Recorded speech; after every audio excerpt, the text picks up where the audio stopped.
Sometimes you feel lost and far from home. 1984, maybe you remember it, a truck radio, a kitchen table, a slow dance in someone's living room. Country music was there for the good times, but it was also there for the bad times. The breakups, the empty side of the bed, the phone call you didn't want to answer. This letter's meant to be my last farewell. These songs came from real pain, real divorces, real nights alone. You've probably heard one of these songs before, maybe during your own heartbreak, but here's what you don't know. The saddest one almost never made it to the radio. It sat forgotten, almost lost, until tonight. Won't you give me just one more chance? Maybe we could make a little romance. Stay with me. One of these songs might take you right back to a moment in your own life. These are the 10 most heartbreaking country songs of 1984. Try Not to Cry. Number 10, the Judds, Why Not Me? You've been looking for love all around the world, baby, don't you? Picture a mother and daughter standing close together at one microphone, harmony so tight they sound like one voice with two hearts. That is the sound of this song. It feels like a porch at sunset. Two people who trust each other completely, singing about a love that might slip away.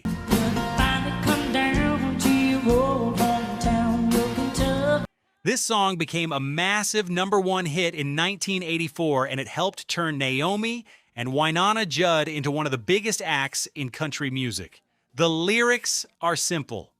A woman asking the question so many of us have asked, why not me? Why can't I be the one you choose? Why not me? Already there. Why not me? Here's what a lot of people don't know. The Judds almost didn't get a record deal at all. Naomi was a single mother working as a nurse. Wynonna was a teenager. They were discovered almost by accident. Through a hospital connection, not through some big Nashville audition. Why not me when you go? Why not me? That harmony you hear on this song came from years of singing together at home long before anyone in the industry was listening. Today, Why Not Me gets played on classic country radio, but it rarely makes the big, saddest songs lists. Anytime that you notice the girl next door, baby. It gets remembered as a sweet duet, not a heartbreak song. But listen close to those lyrics again. That is a woman standing in the doorway hoping. But the next song on this list did something almost nobody expected. It made a Latin pop star into a country music legend overnight. Well, we're not ready. We got a man down.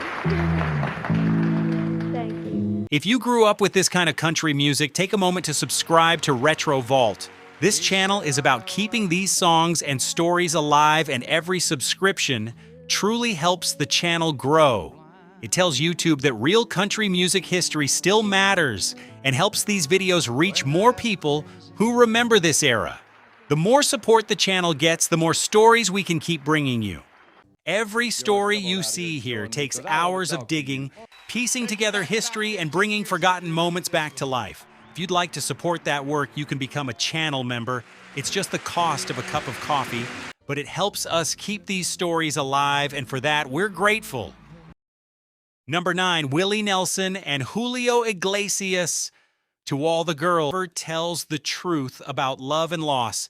If you're enjoying this trip back to 1984, go ahead and smash that like button.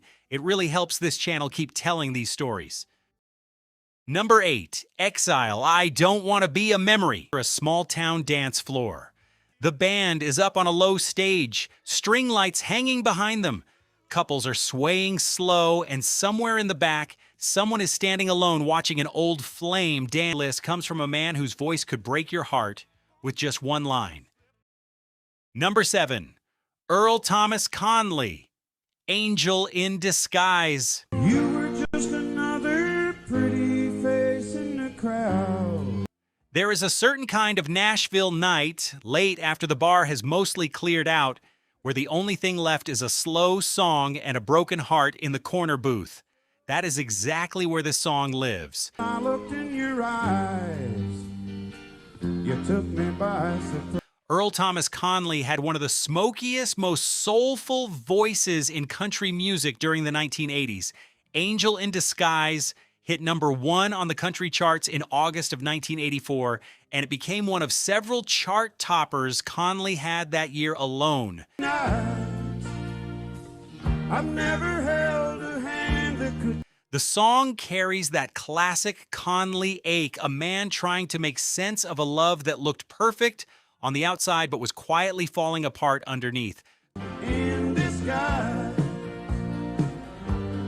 You're just a Conley was one of the most successful country artists of the decade, racking up #1 after #1, but he never quite got the same lasting spotlight as some of his peers. Some of that comes down to timing.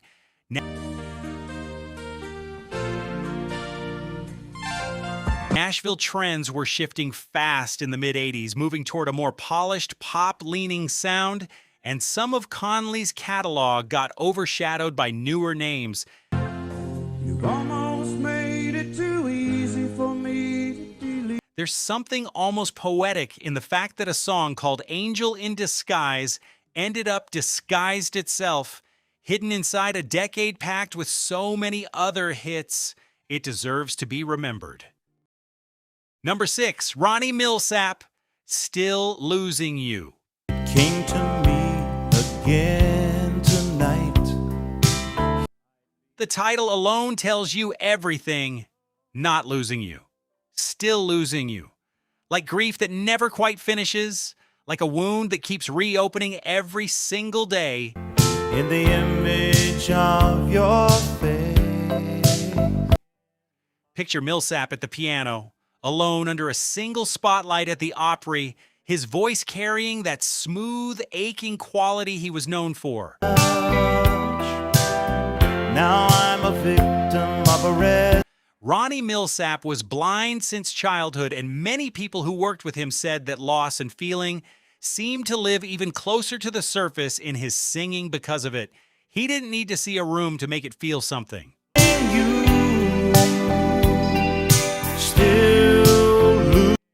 Still Losing You reached #1 on the country charts in September of 1984. It became one of many chart-topping hits during Milsap's incredible run through the late 70s and 80s, a run that included multiple Grammy Awards and a spot in the Country Music Hall of Fame later in his career. Even though you're gone, still. This song has quietly slipped out of the modern country conversation. Milsap had so many massive, more up-tempo, more pop crossover hits that this raw, sadder ballad often gets left off his greatest hits retrospectives.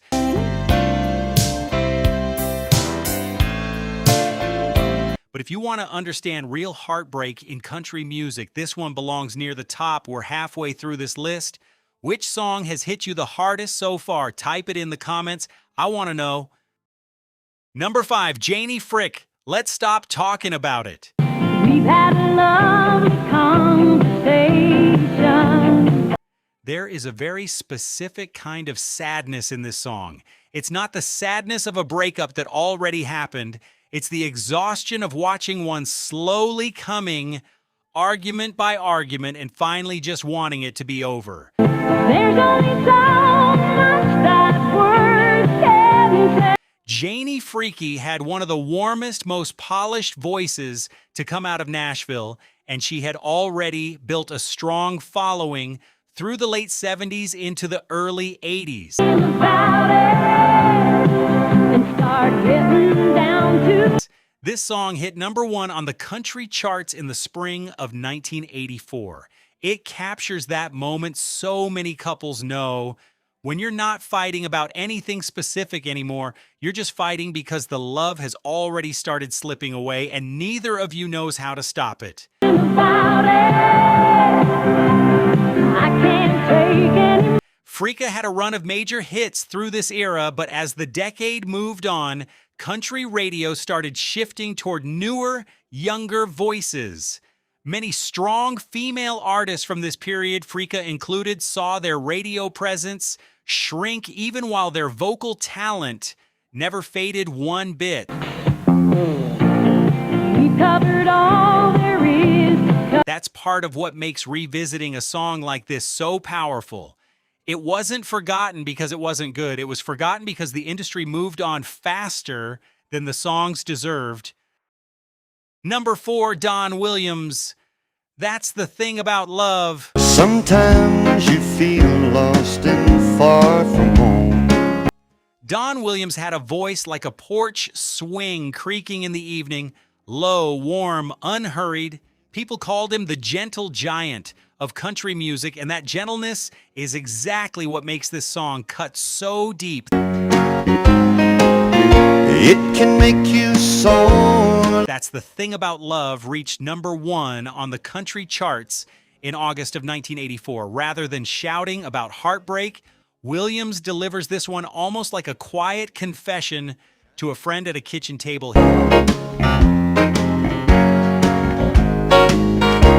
He doesn't dramatize the pain. He just states it plainly. And somehow that plainness makes it hurt even more. Williams was known across Nashville and beyond for underplaying his emotion, letting the simplicity of the song do the work instead of a big vocal performance. What they've got till it's gone. That style earned him deep respect from fellow songwriters and fans in Appalachia, small-town America, and even overseas in places like Ireland and the UK, where his gentle sound found a surprisingly massive audience. Whoa, whoa, whoa, that's the thing about love. As country music moved further into the flashier sound of the later 80s, understated singers like Williams started to feel almost old-fashioned to radio programmers, even though his songwriting has aged better than almost anyone from that era. This one deserves a second listen. Number 3, Deborah Allen, I've Been Wrong Before.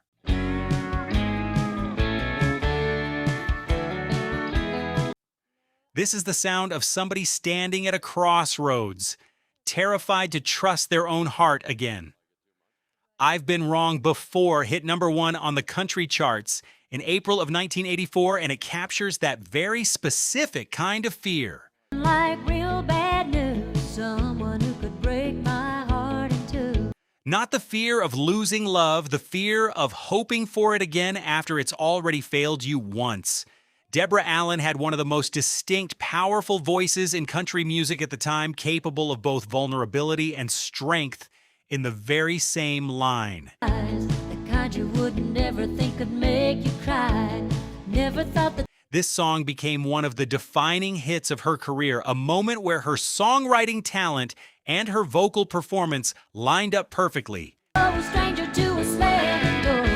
As far as I can see, this is just. Allen was also behind the scenes as a writer for other major artists during this period, which is part of why some of her own performing work has quietly slipped under the radar over the decades. Bet you $10 you're the real smooth kind. When you're known as one of the best songwriters in the building, sometimes your own voice as a singer gets overshadowed by the hits you gave to other people. But this next one takes us back to a song that started as somebody else's hit years earlier before it found new life and finally hit number 1. Number 2, John Conley, In My Eyes. She's just a woman.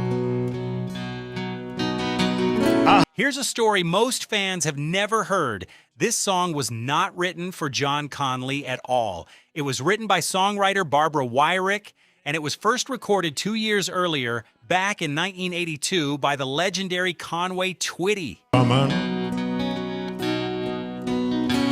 And not the least or. Twitty's version came and went. Then John Conley picked it up, made it the title track of his own album, and turned it into something completely different. And in my eyes, God. Picture a front porch at sunset, a man looking at someone he loves, trying to put into words what he sees when he looks at her, especially the parts of her that the rest of the world overlooks.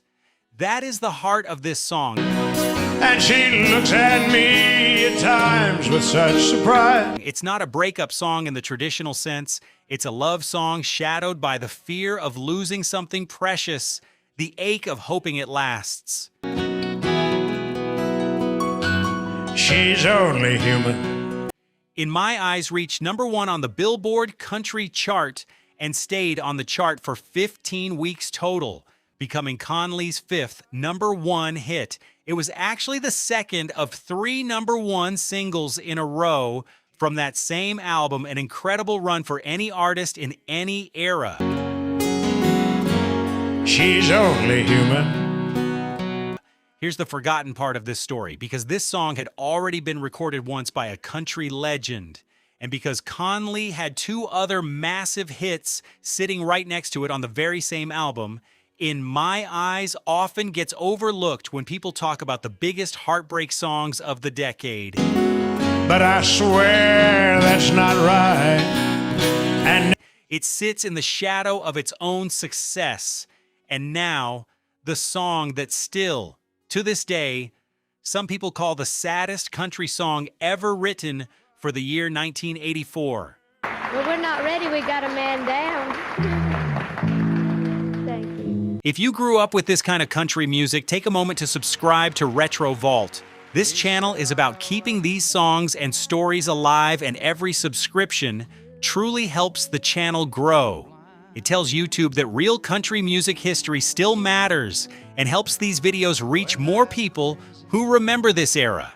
The more support the channel gets, the more stories we can keep bringing you.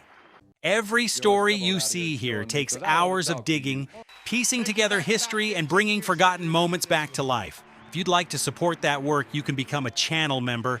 It's just the cost of a cup of coffee, but it helps us keep these stories alive, and for that, we're grateful. #1, Merle Haggard and Janie Fricke, A Place to Fall Apart. I'll probably never see you eye to eye again. This story is real. According to those close to him, Merle Haggard was going through the collapse of his own marriage. In the middle of that pain, he sat down and wrote a letter to his ex-wife, a letter he never actually planned to send. He wrote it just to get the feeling out of his chest and onto paper. Understand I'm nearly crazy. That letter became this song. Haggard co-wrote it with Willie Nelson and Freddie Powers, and he recorded it as a duet with Janie Fricke, backed by his longtime band, The Strangers.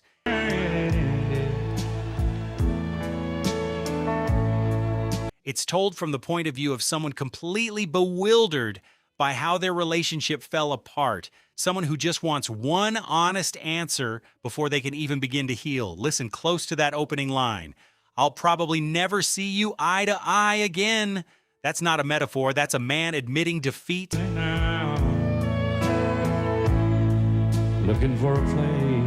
The song was released in October of 1984 on Epic Records, and it eventually climbed all the way to #1 on the country charts in early 1985, spending 14 weeks on the chart in total. It became one of 3 #1 hits from Haggard's album It's All in the Game that year. Trying to find a place I can leave my... Here's what makes this one so special and so quietly forgotten. It came from a real unsent letter, not a fictional heartbreak dreamed up in a writer's room, but an actual piece of Haggard's own pain, turned into one of the most devastating country ballads of the entire decade. Looking for a place to fall apart.